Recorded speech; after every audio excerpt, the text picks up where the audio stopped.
안녕하세요, 형제자매님들. 예수님 안에서 한 주간 잘 보내셨습니까? 벌써 이제 주일 밤 12시가 넘어서 날짜로는 5월 8일이 됐습니다. 지금 밤 12시 한 40분 정도 됩니다만 이제 저는 좀 하던 일 마치고 이제 영상 찍습니다. 오늘은 진정한 목사라면이라는 제목으로 아마 달리게 될 것 같고요. 어,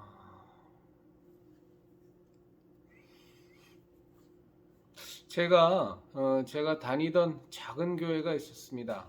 교회의 규모는 작았는데 그래도 교인 수는 적진 않았어요. 한 많이 예배 드릴 때는 한 20명 이상 모여서 예배를 드렸는데, 그러니까 적은 교회는 아니죠. 근데 이제 외형적으로 예배당은 작은 상가의 2층에 얻어서 예배를 드리던 교회였는데, 그 교회 목사가 굉장히 젊었습니다. 저보다 좀 나이 차이는 좀 많은 젊은 목사였는데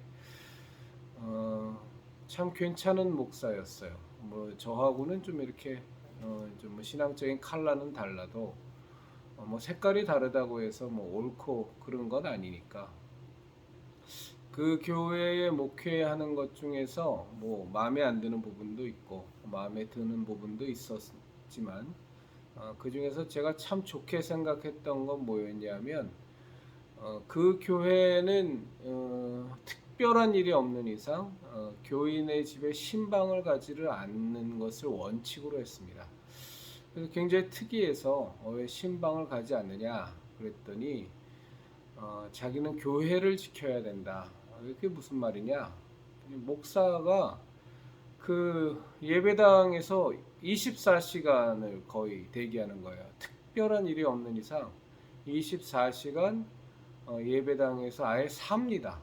살면서 당연히 거기서 자고 또 일어나면 기도하고 거의 뭐 하루 종일 기도하더라고요. 그래서 굉장히 특이한데 왜 이렇게 목회를 하냐 그랬더니 교인들이 언제든지 무슨 일이 있으면 언제든지 교회로 달려오면 목사를 만나기를 원한다면 항상 만날 수 있도록 자기는 교회를 비우지 않는 것을 하나의 원칙으로 삼는다라고 얘기를 하더라고요.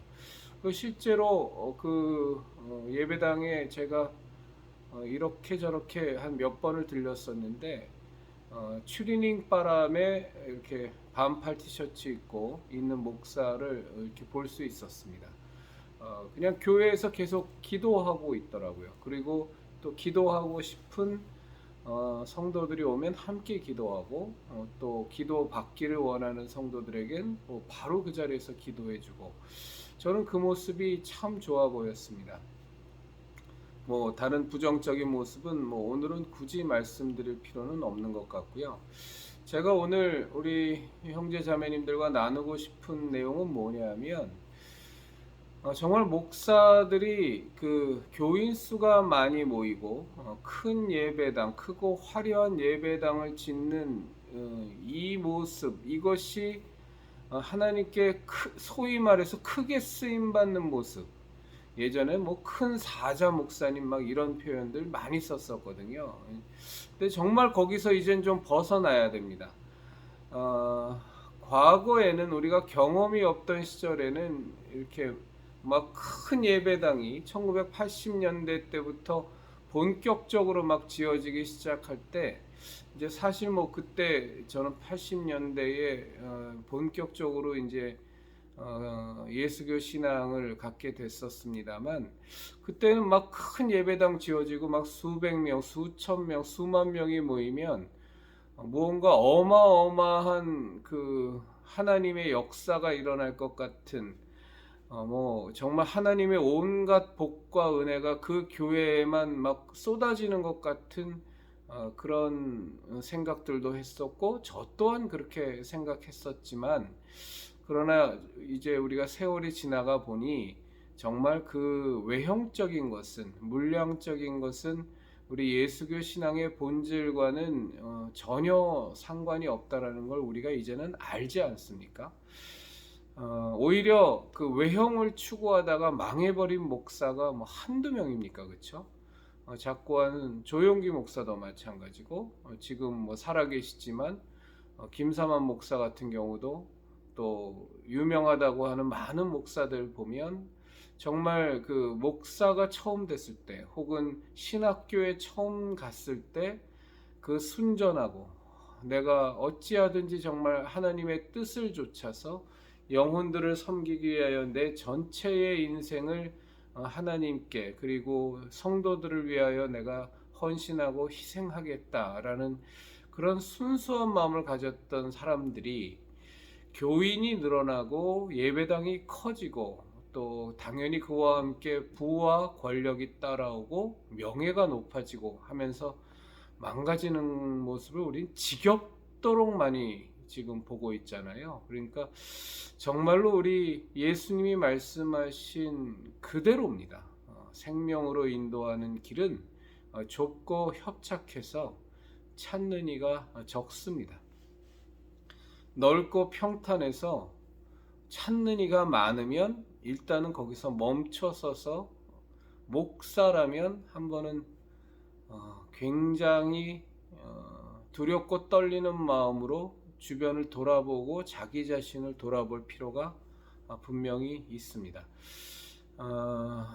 예전에 차세대 리더라고 불리는 뭐 이제는 그것도 오래전 얘기라 나이 50도 넘은 목사가 됐습니다만 한홍 목사라고 있었습니다. 한홍 목사. 오늘의 교회에서 부목사 하던 사람인데 지금은 아마 뭐 개척해서 자기의 교회를 심호하고 있을 겁니다. 근데 그 한홍 목사가 극동방송인가에 나와서 했던 말을 제가 운전을 하면서 듣다가 라디오를 통해 듣다가 깜짝 놀란 적이 있습니다. 지금도 생생하게 기억이 나는데 그 내용이 뭐였냐면 교인 수가 많으면 다냐, 교인 수만 많으면 성공한 목회냐, 한홍 목사가 자문자답하는 내용이었는데 그가 말하기를 그렇다고 생각한다. 하나님께서는 당신의 사랑하는 영혼을 아무에게나 보내주지 않고 그 영혼을 잘 양육할 수 있는 사람에게 보내주기 때문에 교인 수가 많이 모인다라는 것은 그 목사가 훌륭하다라는 것을 반증하는 것이다 라고 한옥 목사가 극동방송에서 얘기하는 것을 듣고 제가 굉장히 놀란 적이 있습니다. 꽤 오래전에 들었던 내용이니까 뭐 이제는 뭐 신앙적 생각이 바뀌었을 수 있죠. 그러니까 그 시절에 그 말 갖고 지금을 재단하는 것은 문제가 있으니까요. 우리는 그리스도 예수님 안에서 항상 바뀌어지고 항상 변화하는 거니까 뭐 그 잣대를 지금도 들이대는 건 문제가 있습니다만 이제 그 말 자체만 본다면 이제 한국 교회가 얼마나 망가졌는가를 반증해주는 아주 대표적인 말이죠. 그런데 지금도 사실은 목사들의 생각 속에선 교인 수가 많이 모이는 것이 하나님의 은혜고 하나님께서 복을 주시는 것이다 라는 것에 대해서 이렇게 잘 벗어난다를 떠나서 아예 그걸 그 목놓아 추구하는 목사들이 대부분이니까 저는 이제 그런 모습 볼 때마다 참 많이 안타까움이 듭니다. 왜냐하면 그건 분명히 아니죠. 예수님이 우리에게 말씀하신 것은 잃어버린 한 마리의 양을 찾기 위해서 99마리의 양을 산에 두고 그 한 마리의 양을 찾기 위하여 온 산을 두루 찾아 헤매는 것이 목자가 해야 될 일이라고 예수님 분명히 말씀하셨습니다.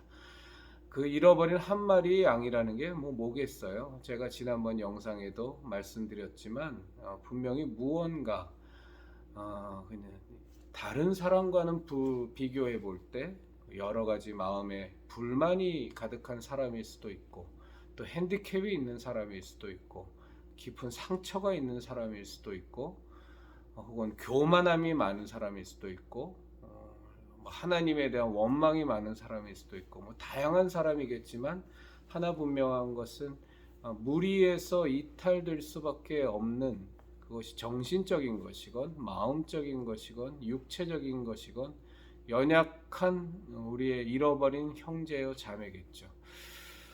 그것을 그대로 내버려 두는 것은 교회가 아닙니다. 그리고 목자도 아닙니다.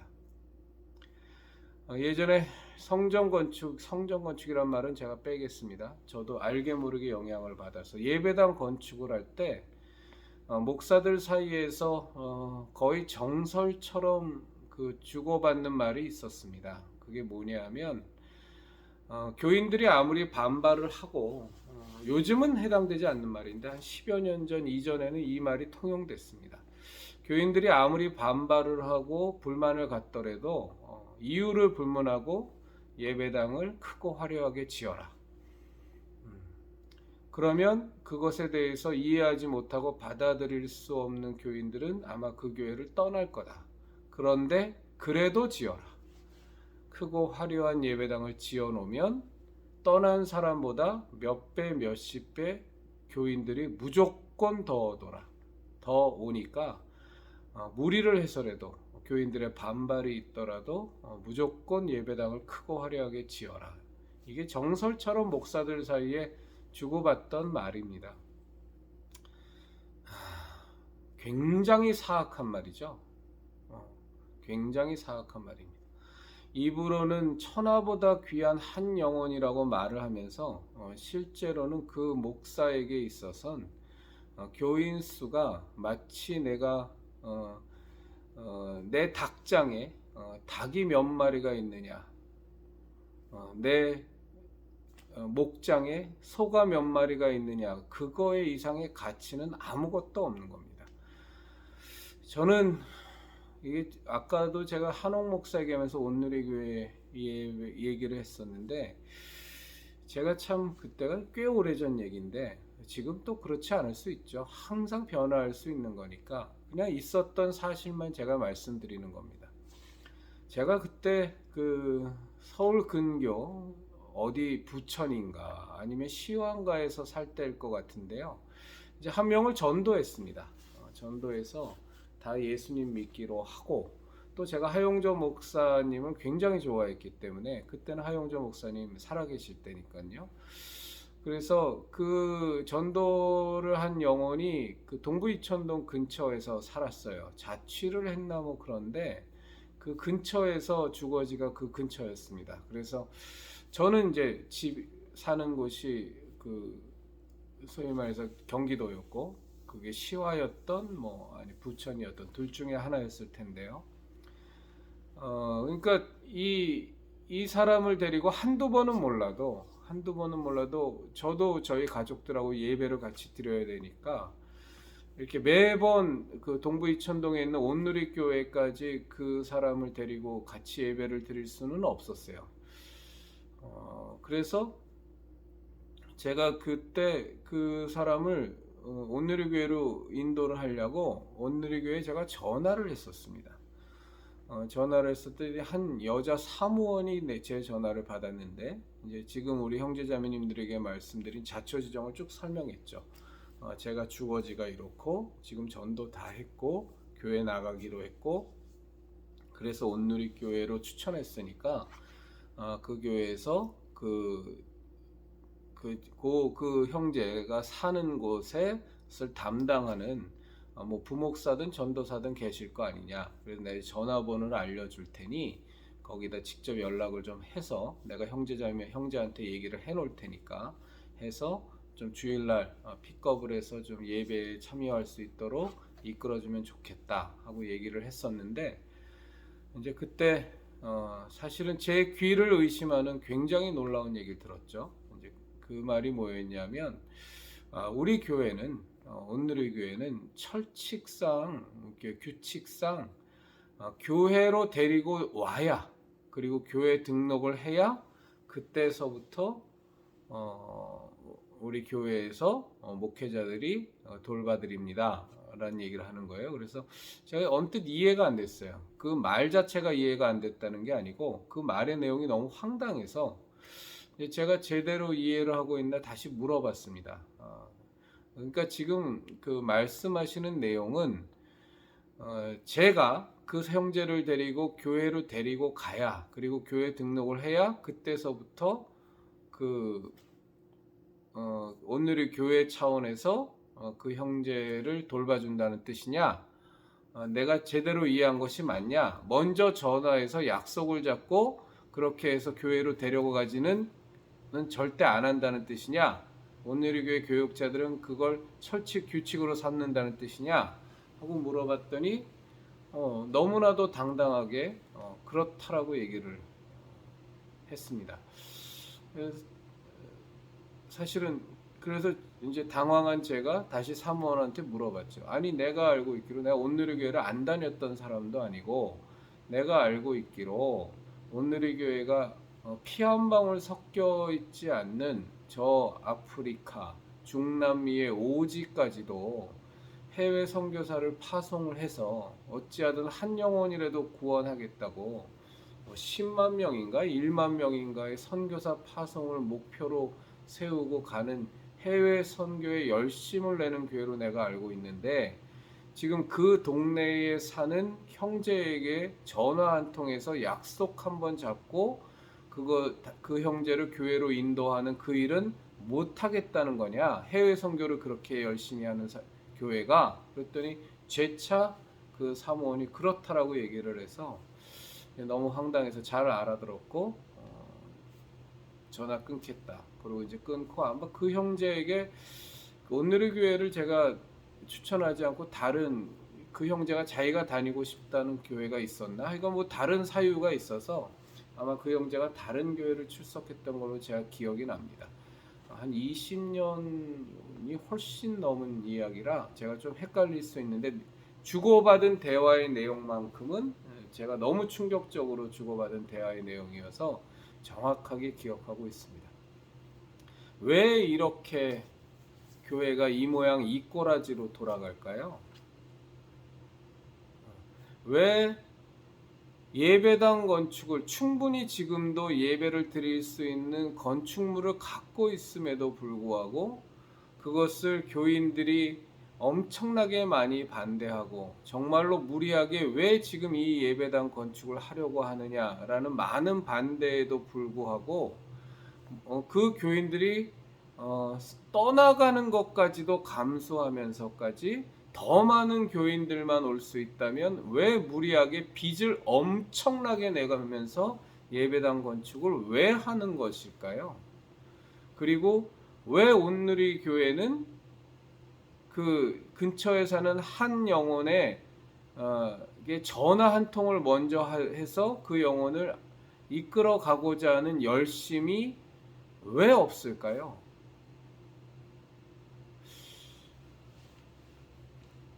사실은 뭐 형제 자매님들이나 저나 그 답은 너무나 확실히 알고 있습니다.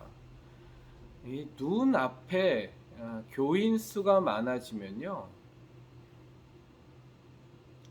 우리 같은 연약한 인간, 우리 같은 부족한 인간의 입장에선 교인이 하찮아지는 겁니다. 생각해 보십시오. 내가 심우하는 교회에 교인이 몇천 명, 몇만 명이 있는데 그 몇천 명, 몇만 명 가운데 교수가 득실득실하고 별을 단 군 장성이 득실득실하고 박사들도 많고 국회의원도 다니고 장차관도 있고 심지어 대통령까지도 다니고 재벌기업 회장까지도 다닌다면 그런 사람들만 추려도 그런 소위 말해서 사회의 지도적인 위치에 있다고 하는 사람들만 추려도 수백 명이 된다면 한 영혼에 대한 그 가치는 말로 이루 말할 수 없을 만큼 쪼그라드는 겁니다. 이건 굉장한 죄악입니다. 우리 형제자매님들이나 제가 한 영혼이 가치가 천하보다 귀하다고 하신 하나님의 말씀은 그저 우리가 그렇게 생각하면 좋지 않겠느냐라는 그런 말씀이 아닌 것은 형제자매님들이나 제가 너무나도 잘 알고 있습니다. 사실 말도 안 되는 십자가에서의 예수님의 십자가 대속의 구원 사역이라는 것 자체가 우리 인간의 머리로선 도무지 이해할 수 없지만, 그러나 하나님께서는 분명히 그것을 실행하셨습니다. 피조물인 우리를 위해서 창조주 하나님이시자 하나님의 독생자이신 예수 그리스도를 그 모진 고난을 당하게 하시고 그 처참한 죽음을 당하게 하셨던 것은 정말로 다른 무엇이 아닌 우리가 너무 귀하시고 우리를 너무 귀하게 보시고 우리를 너무나도 사랑하셔서 자기 아들 예수 그리스도를 십자가에 못 박아 죽임을 당하시는 것을 그대로 인내하실 만큼 우리를 사랑하셨다는 뜻이고, 그것은 온 천지의 창조주이신 창조주 하나님의 죽음이시기에 진정으로 그 창조주 하나님의 죽음을 통하여만 구원을 받을 수 있는 구원 사역이라는 것은 우리 하나하나를 온 천지 만물, 예수님께서 하나님께서 창조하신 온 천지 만물보다도 우리를 훨씬 더 귀하게 여기신다라는 것의 분명한 증거거든요. 그저 듣기 좋으라고 천하보다 귀한 한 영혼이 아니라 하나님이 우리를 생각하고 우리를 바라보시는 시각은 분명히 그렇다라는 것을 예수 그리스도의 십자가 대속의 죽음의 은혜를 통해서 우리는 분명히 확증받을 수 있는 겁니다. 그러면 우리 형제 자매님들이나 저나 정말로 저희 그렇게 살고 있지 못하지만 그럼에도 불구하고 분명히 우리가 인식하고 알아야 될 것은 한 영혼의 가치는 지금 우리가 생각하는 것과는 비교가 안 되게 어마어마하게 소중하고 귀하다는 겁니다. 하나의 반증을 들면 저는 예배당 건축에 대해서 제가 갖고 있는 분명한 철칙이 있습니다. 그건 뭐냐면 예배당 건축을 할 때 사단의 세력도 분명히 거기서 방해를 합니다. 그래서 예배당을 신축하고 반드시 예배당을 지어야만 하는 그런 상황인데 그 예배당 건축을 방해하기 위해서 온갖 수작질을 부리는 사단의 세력들도 분명히 있지만, 그러나 많은 경우에 있어서는 불필요한 예배당 건축 때문에 그 건축 헌금과 관련돼서 또 성도들이 또 고통을 당해야 되고, 또 굳이 예배당을 지을 수 없는데 목사의 비전이라는 걸로 포장된 목사의 욕심, 크고 화려한 예배당을 갖고자 하는 거의 대부분의 목사들이 갖고 있는 그 공통된 야욕을 성취하기 위해서 무리하게 예배당 건축을 하는 경우가 태반이거든요. 그래서 그것에 대해서 반대하는 성도들이 있다면, 그리고 그 반대가 정말로 성경적이고 하나님의 뜻에 합당하고 그 성도들의 반대가 분명히 타당하다면 저는 감히 말씀드리지만 예배당 건축하면 안 된다고 생각합니다. 언제까지 예배당 건축하면 안 되냐?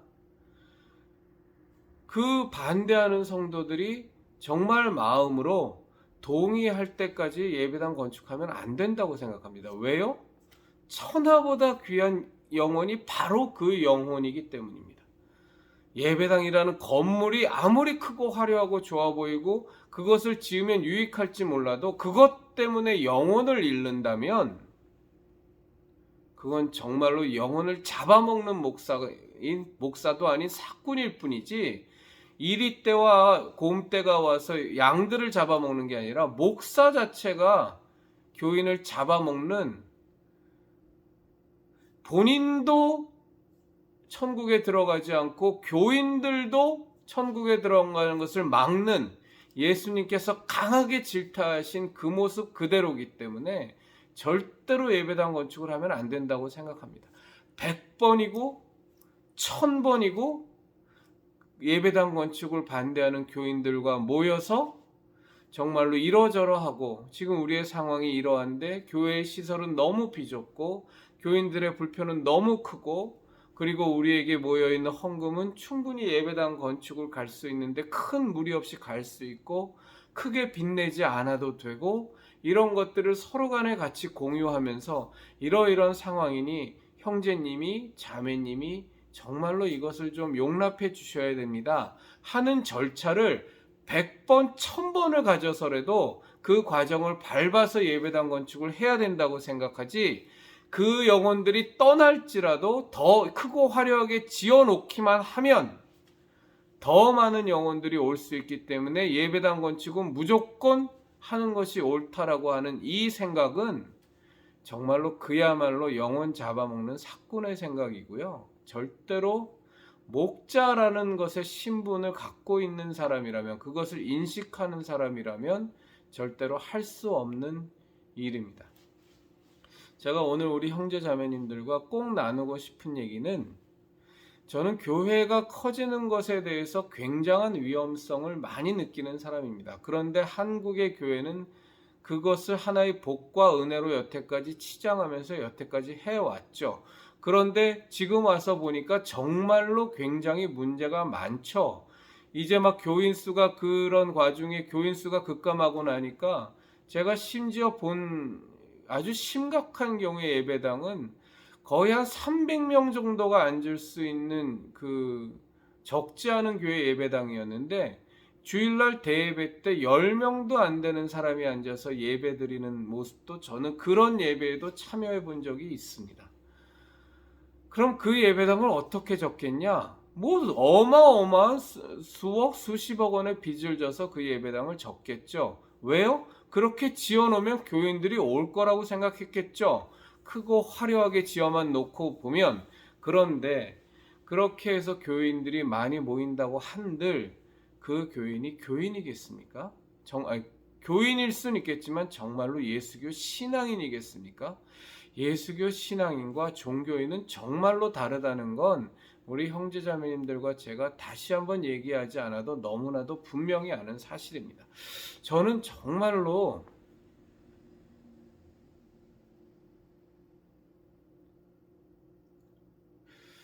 이해가 되지도 않고, 교회를 심호하는 목사들에게 진정으로 좀 물어보고 싶은 말이 있습니다. 여러분이 심호하는 교회에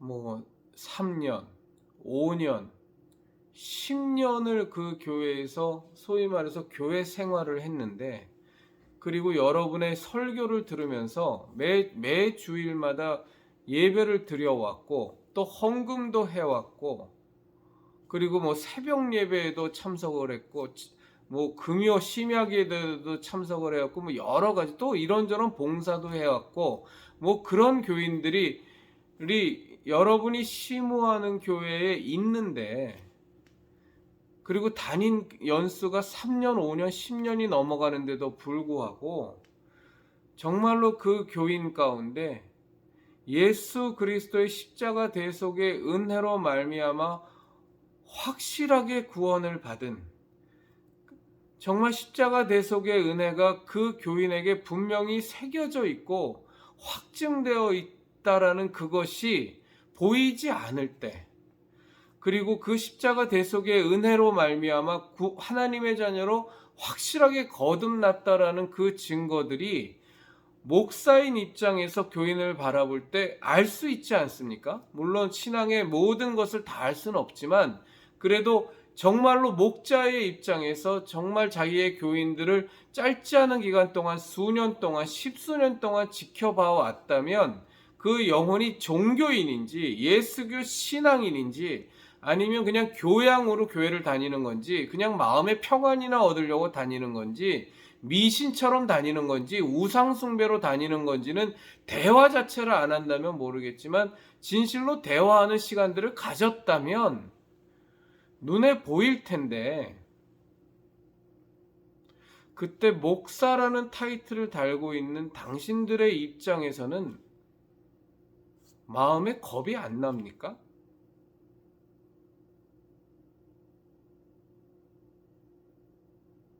내가 정말로 예수님께서 베드로에게 하신 말씀처럼 내 양을 치라, 정말로 네 양을 위해서 참 목자가 되어 양들을 섬기고 양들을 위해 목숨을 버리는 목자가 되어서 정말 예수님의, 하나님의 말씀인 진리 가운데 거하게 하고, 그 진리를 알게 되어서 예수님의 제자가 되게 만들라는 그 예수님의 지엄한 명령을 갖고 목자의 길을 걷는 목사의 신분을 가진 사람으로서 내가 심우하는 교회에 5년, 10년, 10수년을 다녔는데도 전혀 예수 그리스도의 십자가 대속의 은혜로 말미암아 구원받은 확증이 없고 그저 미신이나 믿는 것 같은 모습밖에 없고 그저 종교인 같은 모습밖에 없고 헌금 내고 마치 무슨 돈 내고 돈 먹기 야바이꾼처럼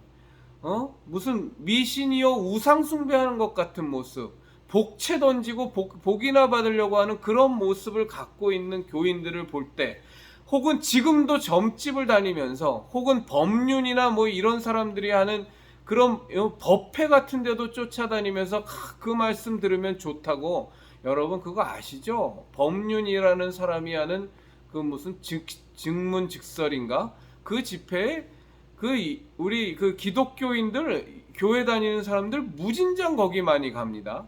그 사람이 하는 유튜브 동영상 같은 거 보십시오. 적지 않은 교인들이 법륜이라는 사람에게 도대체 어떻게 살아야 되느냐의 인생 상담하는 기독교인들, 교회 다니는 사람들 부지기수로 있습니다. 그런데 그런 교인들이 내 교회의 교인이라면 여러분들은 잠이 옵니까?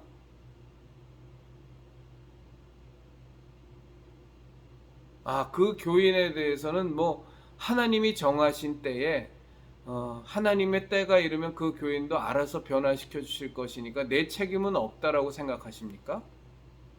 그게 아비의 심정을 가진 목자가 가질 수 있는 마음인가요? 여러분이 여러분의 자식이라면 그런 마음이 듭니까?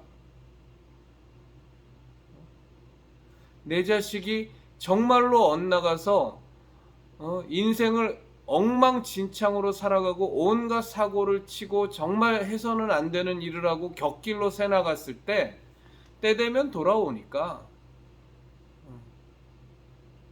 그냥 참고 기다리자고 하면서 그냥 그렇게 방치가 되나요? 그게 부모인가요? 입으로는 혹시 그런 우리 자식에게 부담을 줄까봐 혹시 더 엇나갈까봐 말은 그렇게 할 수 있을지 몰라도 밤에 잠은 오지 않는 거 아닙니까? 아이가 엇나가서 잘못된 길로 가고 방황하고 있을 때 밤잠이 오지 않는 게 부모 마음 아닌가요? 그런데 여러분들이 심우하는 교회에서 수년을 같이 신앙생활이라는 것을 해왔고 매주 예배를 같이 드렸고 그 다음에 때 되면 11조도 하는 것 같고 그리고 헌금도 하는 것 같고 그리고 새벽 예배도 가끔 나오는 것 같고 수요 예배도 나오는 것 같고 나랑 같이 성경 공부도 했는데 그리고 그 세월이 5년 10년 10수년이 지나갔는데 그저 아직도 종교인으로 남아있고 예수님의 십자가 대속의 은혜가 그 안에 살아 움직이는 것은 전혀 보이지 않고 하나님의 자녀로 거듭났다라는 그 삶의 모습은 전혀 눈에 띄지 않는 그저 세상 사람과 세상 종교인과 하나도 다름이 없는 모습을 볼 때 그냥 그러려니 하고 넘어가집니까? 넘어가진다면 그건 또 왜 넘어가지죠? 그 교인 아니더라도 신앙생활 잘하는 교인들 많으니까 그냥 그 사람들만 보면서 대리만족 얻는 겁니까? 그게 목사입니까? 그게 목자입니까? 저는 정말 진정한 목사라면 어떤 마음을 한편으로 갖고 있어야 되나라는 것을 생각해 볼 때 교인이 늘어나는 것에 대해서 엄청난 두려움을 갖고 있어야 저는 목사라고 생각합니다. 지금 내가 심우하는 이 교회에 예를 들어 한 명의 교인이 있는데 어느 날 한 명의 교인이 더 왔어요. 사실은 지금 한 명의 교인도 예수님의 제자로 제대로 만들지 못한 상황인데 또 한 명의 교인이 왔어요. 자, 그러면 두 명의 교인입니다. 그럼 뭐 지극히 적은 교인 수 있죠. 그런데 정말 참 목자라면 반갑기만 한가요? 내게 지금 맡겨져 있는 영혼 하나도 제대로 양육해서 하나님의 자녀로 성령님의 인도하심을 제대로 받을 수 있는 예수님의 제자로 제대로 양육하지 않은 상태인데 또 하나의 양육을 해야만 하는 주님께서 양을 맡겨주셨다면 나를 믿고 하나님께서 그 양을 맡겨주셨다는 그 맥락에서 볼 때 감사하기도 하겠지만 또 한편으로 당연히 들어야 하는 마음은 내게 지금 있는 이 한 영혼도 내가 제대로 양육하고 있지 못한데 정말 이 영혼은 제대로 양육할 수 있을까? 라는 것에 대한 염려가 당연히 들어야 되는 것 아닌가요? 또 그런 때에는 성령 하나님께서 알아서 그 영혼을 양육해 주실 것이니까 그저 교인은 늘어나면 되는 건가요? 어차피 예수님을 믿게 되는 것은 성령 하나님의 역사 때문에 믿게 되는 거니 교인 수는 아무리 한 명이 됐던 10명이 됐던 100명이 됐던 그 책임은 모두 성령 하나님께서 정말 당신의 때에 예수님을 제대로 믿게 해줄 것이고 그리고 나는 내게 주어진 환경 속에서 내가 해야 될 일만 하면 되는 건가요? 그게 목자입니까? 내가 양무리를 이끌고서 푸른 초장과 쉴만한 물가로 인도해야 되는데 쉴만한 물가가 제대로 찾아지지 않고 푸른 초장이 제대로 찾아지지 않고 양들이 배가 고파 여러 가지로 힘들어하고 제대로 걷지도 못하고 여러 가지로 버거워할 때 어차피 이 양들은 하나님께서 알아서 키워주시는 양들이니까 내 책임은 없어. 그저 나는 내가 해야 될 일만 하면 이 양들이 큰 사고 나기 전에 하나님께서 푸른 초장과 쉴만한 물가로 인도하실 거야. 쓸데없이 더 큰 부담 갖지 마. 그거 교만이야. 라고 스스로 자유하면서 넘어갑니까? 혹시 그런 마음을 갖고 있다면 그게 목자의 마음입니까? 그게 아비의 마음인가요? 저는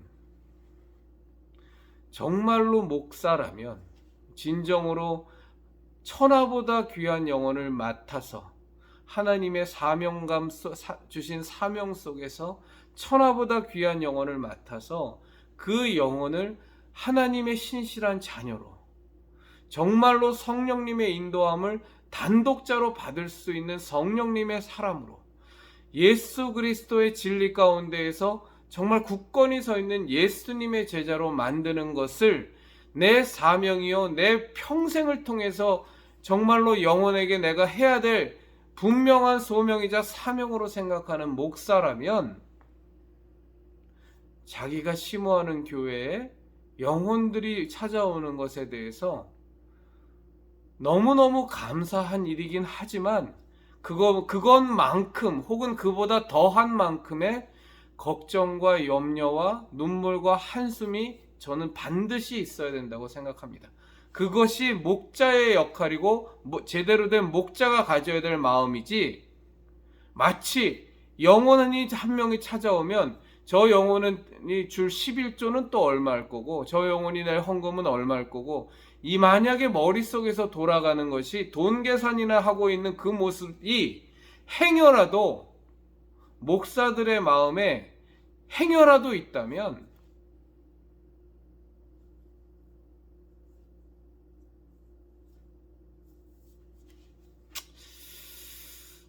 저는 목자는 아니라고 생각합니다. 100% 사꾼이라고 생각합니다. 저는 진정한 목사의 길, 목자의 길을 걷는 사람들이 과거와는 다르게 이제 우리에게도 많은 신앙적 경험치가 생겼으니까 정말 많은 교인들이 우글우글하는 그 교회라는 것이 어떤 면에서는 아무짝에도 쓸모없고 정말 포장지만 화려하게 포장된 종교인만 득실득실거리고 기복미신으로 가득 차 있고 우상숭배자로 가득 차 있는 알곡보다는 쭉정이만 그냥 계속 양산되는 그런 모습이다라는 것을 우리가 이제는 정말로 안다면 저는 목사라는 사람들이 결단코 큰 교회, 크고 화려한 예배당, 많은 교인 수에 대한 욕심을 갖는다는 것은 말도 안 된다고 생각합니다. 정말로 진정한 목자라면 그 목자의 목적은 내게 맡겨주신 이 영혼이 어찌하면 정말로 예수 그리스도의 그 장성한 분량까지 잘할 수 있느냐가 그 숫자가 몇 명이 됐건 어쨌거나 지금 내게 맡겨주신 이 영혼을 어찌하면 내가 예수님의 장성한 분량까지 잘하는 진정한 예수님의 제자로 만들 것인가에 대한 숙제에 치여서 허덕허덕거릴 수 있어야 저는 그것이 참 목자의 모습이라고 생각합니다. 우리 형제자매님들, 우리가 알게 모르게 이 인간적인, 이 세상적인 세속과 세상의 풍속과 풍조에 우리도 굉장히 많이 물들어 있어서 회사를 다녀도, 전 대기업에 대해서 욕하는 게 아닙니다. 전 대기업을 굉장히 중요하다고 보는 사람인데, 우리가 세속적이고 세상적인 그 풍속과 풍조의 영향을 받아서 중소기업보다는 대기업을, 소기업보다는 중소기업을 선호하는 경향이 많죠. 뭐 일 하나를 하더라도 내게 주어진 작은 일, 벌이가 큰 별것 안 되는 그런 비즈니스라는 것보다는 수백억, 수천억의 비즈니스라는 것이 훨씬 더 바람직해 보이는 그런 풍속과 풍조에 우리가 물들어 있습니다. 그러나 절대로 우리 예수교 신앙에서는 그 반대로 가야 됩니다. 이제는 정말로 벗어나셔야 돼요. 우리 자신들도, 예수님 믿는 우리들도 작은 교회보다는 어느 정도 규모가 되는 교회를 가면 마음의 안정감도 좀 느껴지고, 그래도 이 많은 사람들이 모이니까 그래도 여기가 좀 제대로 된 교회겠지 하는 생각도 우리가 들지만, 그런데 우리 형제자매들 잘 아시잖아요. 그런 대형 교회들이 코로나 바이러스 정치 방역 때 몽땅 다 한 교회 예외도 없이 다 하나님을 배신한 교회들 아니었습니까? 그런 것처럼 껍데기가 크다라는 것이 정말 알곡이 많다라는 것과는 아무런 상관이 없다는 것을 우리가 이제는 아니까, 이제 우리들도, 우리 예수교 신앙인들도 그 패러다임에서, 그 프레임에서 우리가 완전히 좀 벗어나야 됩니다. 할 수 있다면 작은 교회를 지향하는 목사가 저는 진짜 목사라고 생각합니다. 왜? 우리가 그렇잖아요. 내 눈앞에 놓인 사람이 10명이면 그 10명에 대해서 내가 관심을 쏟는 것과 100명이면 100명에 대해서 쏟는 관심과 1000명이면 1000명에 대해서 쏟는 관심이 어떻게 똑같아질 수가 있겠습니까? 내 몸으로 낳은 자식도 자식 수가 많아지면 정말로 편애하는 자식이 생기고 더 애지중지하는 자식이 생기는 그런 부족한 우리인데, 하물며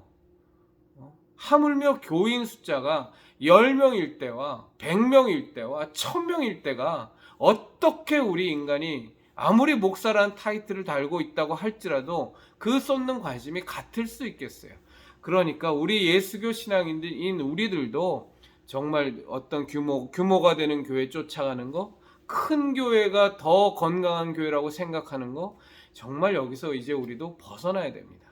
그래서 작은 교회를 오히려 지향하는, 작은 교회를 지향하는, 지양이 아니라 지향하는 목사가 정말로 저는 올바른 목회의 길을 걷는 목사의 확률이 높고, 또 우리도 정말 그 작은 교회에 대한 편견을 이제 좀 버리고 오히려 그 작은 교회에서 진정한 알고 정말로 예수님의 제자로 양육될 수 있는 그런 교회에 대해서 우리가 많은 관심을 이제는 기울여야 되는 그런 때인 것만큼은 분명합니다.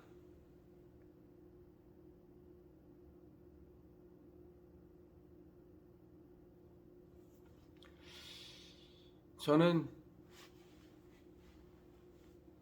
말도 안 되는 욕심이죠. 분명히 말도 안 되는 욕심일 겁니다. 그런데 진정한 목사라면 저는 이 기도 제목이, 이 기도의 내용이 반드시 나와야 된다고 생각합니다. 하나님, 정말로 저희 교회에 많은 영혼을 맡겨주지 마십시오. 하나님, 저 아시지 않습니까? 제가 얼마나 부족하고 얼마나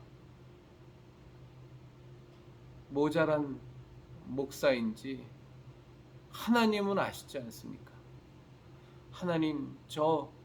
하나님의 그 천하보다 그 귀한 영혼을 예수님께서 십자가에 못 박여 죽으시면서까지 구원하시고자 했던 그 귀한 영혼, 저 정말로 제대로 양육하는 거 자신 없습니다. 물론 목회라는 것이 내가 하는 것이 아니고 성령 하나님께서 이끌어 가시는 것인 것 알지만, 그러나 마른 막대기와 같은 내 자신이 너무나도 못났고 너무나도 저는 불안하니, 하나님, 제가 정말로 내게 맡겨주신 영혼 한 명 한 명을 예수님 제자로 만들기 위해서 거기에 내가 온 마음과 온 힘과 온 뜻을 다해서 내가 헌신하려면 많은 영혼 보내주시면 제가 감당이 안 됩니다. 하나님, 제가 꼭 담당해야 될 그 영혼만 좀 보내주세요. 그리고 저보다 더 훌륭하다고 하는 목사들 많이 있으니까 그쪽으로 하나님 좀 많이 보내주시고, 저는 정말로 제게 맡겨주신 영혼에 대해서 충성스럽게 열심을 다해서 내 마음과 뜻을 다해서 정말로 하나님께서 우리에게 하셨던 것처럼 그 마음에 그래도 그대로 그 마음에 가깝게 내가 그 영혼들 돌볼 수 있도록 하나님, 제발 부탁인데 많은 영혼 보내주지 마십시오. 저는 이 기도가 나올 수 있는 목사여야 진정한 하나님의 마음을 이해할 수 있고, 하나님이 우리를 향해 갖고 계시는 그 생각과 마음을 공감할 수 있는 그런 목사라고 생각합니다. 큰 교회 지향하고 마치 그것이 능력인 것처럼, 마치 그것이 성령님께서의 인도하심을 받는 자라면 정말 이루 헤아릴 수 없는 많은 영혼을, 많은 교인을 거느리고 있어야, 그래야 훌륭한 목사인 것처럼 생각하는 이 이미 잘못된 것이라는 것이 판단된 이 생각의 프레임에서 우리 형제자매님들과 저부터 벗어나고, 그리고 그런 것을 추구하는 목사가 있다면 정말 그거 아니니까 자꾸 외형적인 것에 대해서 연연하지 말고, 그거 당신의 야망이고 당신의 야욕이지 정말 하나님 뜻 아니니까 지금 우리에게 맡겨주신 이 영혼 절대로 실족하는 영혼 생기지 않도록, 연자맷돌을 메고 바다에 뛰어들 일 생기지 않도록 우리에게 맡겨준 이 한 영혼 한 영혼이 전부라고 생각하는 우리 그런 목회, 우리 목사님 하십시다.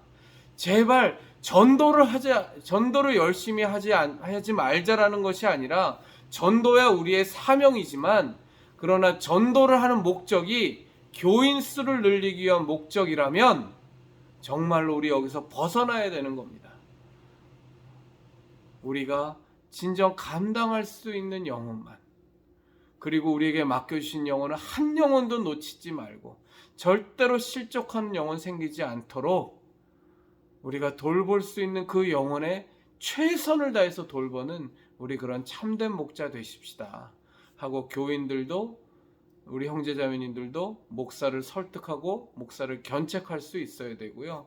그 목사의 비전으로 포장된 야욕과 야망에 대해서 엄히 견책할 수 있는 우리 형제자매님들이 되어 주시길 진심으로 부탁드립니다.